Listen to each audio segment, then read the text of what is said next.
we just made it to the Himi fishing port and we're going to head to our first location. I feel like today's going to be a big back kind of day, but we will be going to the fish market restaurant, and from the reviews it sounds like they sell amazing rice bowls with the local fish that they catch on the day, so excited to try that.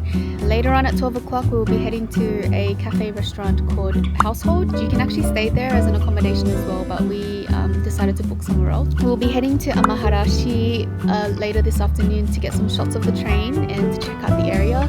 It's looking quite cloudy again today, so I don't think we'll be able to see the Toyama mountain range, but I think that's okay. So yeah, that's the plan today. Sounds like a big back kind of day. As I'm talking, David is prepping some stuff. So yeah, let's go.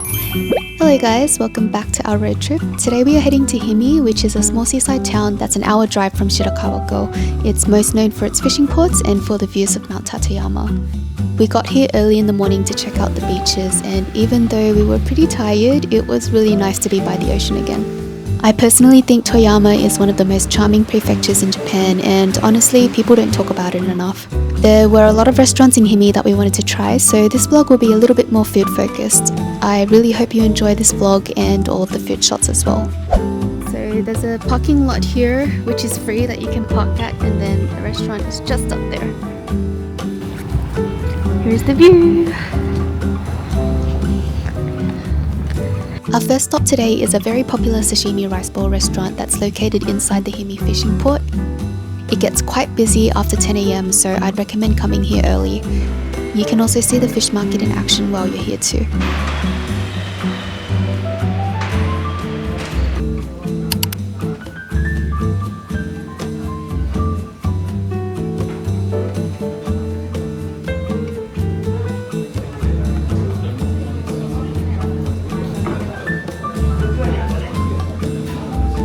There were so many things that I liked about this restaurant. The first were their bella bots, which roamed around the entire restaurant. This one in particular got stuck behind David for a while.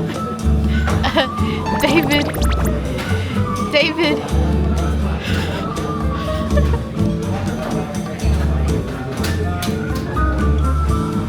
The second thing that I loved was just how fresh and affordable this meal was.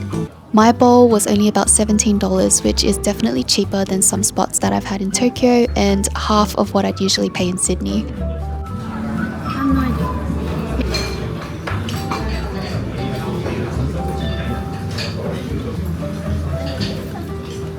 And the final and probably best thing is that each table gets a complimentary pot of miso soup. This meal actually made us pretty full. It was such a good deal and a great start to our food tour. Meet him. Wow. It's worth it, the last one.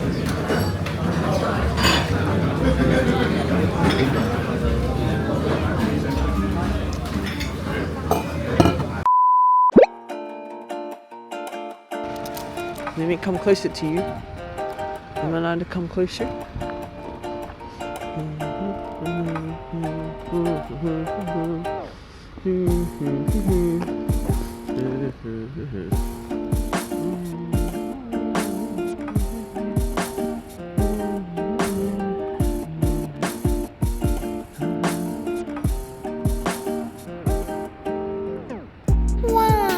Wow.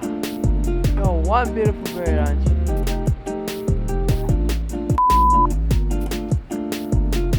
There is my husband, hanging out with my worst enemy, eagles.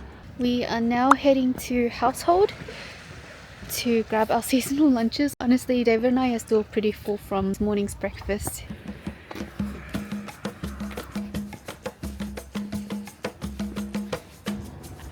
Our next food spot is this cafe and B&B called Household.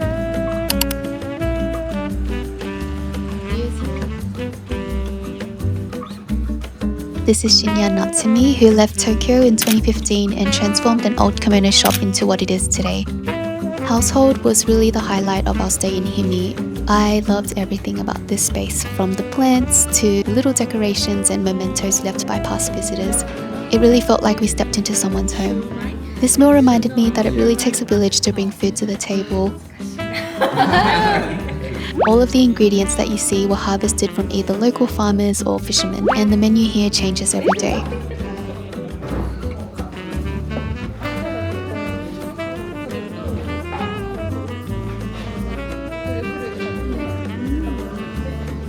I am not the biggest fan of broccoli, but this broccoli somehow altered my brain chemistry.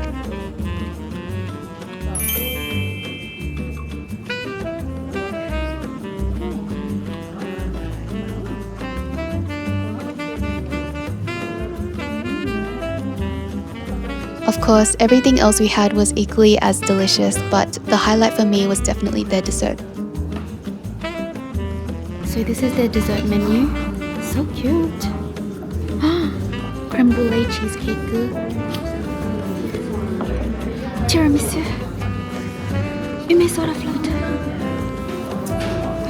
Raisin chocolate terrine.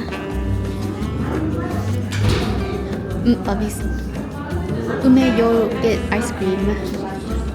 Plum ice cream. I want this. Oh my god.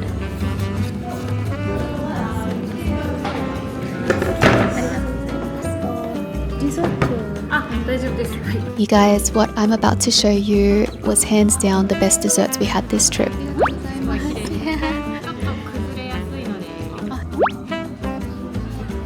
It's hard to describe how great these desserts were just through words alone.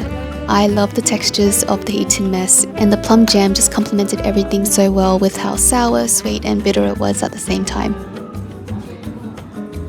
I was very sad that our meal ended, but thank you household for such a comforting meal and for your hospitality.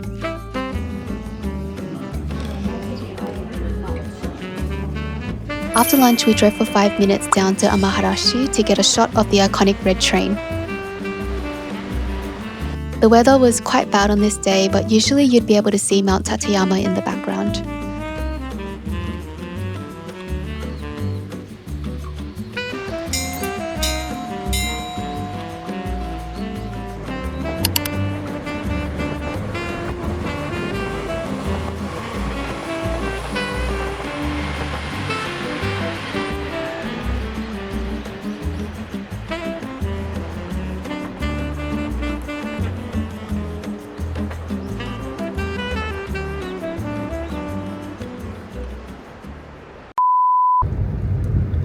When you let her drive, she's doing alright. But she's so happy to drive over in Japan. The last stop of our road trip is a little sushi restaurant located in the center of Himi. We actually saw this restaurant featured on another YouTuber's channel, and it looked so good that we decided to come visit here.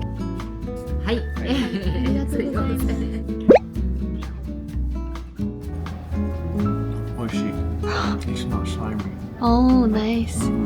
I don't know if you guys are the same, but when you're on holiday, somehow your stomach can just fit more food than it usually does. And I'm so glad that we gave this place a visit because the sushi here was so delicious. The rice was very tender and every cut of fish was just, again, so fresh. I think this is the perk of visiting a seaside town. The seafood here is on another level. This restaurant was family owned as well, and one thing that I've noticed about Himi is that all the locals here are so kind and welcoming. We are very grateful to have had such a great experience here. Yeah, see you. Arigatou gozaimasu. Arigatou gozaimasu. This is very new to us, but apparently there's a system here that controls the hot water in the bath. And we just set it and we tried to automatically fill up the water. Yeah, we had to use ChatGPT to translate this whole menu and figure out how it works. But apparently that is to switch things on and on. These are the controls to set up how hot you want the water. You press this to have the bath automatically fill up with water, and then you can also press this to reheat it later on as well. On this side, I think these are all... Huh? Close the bathtub? Yeah. Do you press that big button there? The big circle over. Oh.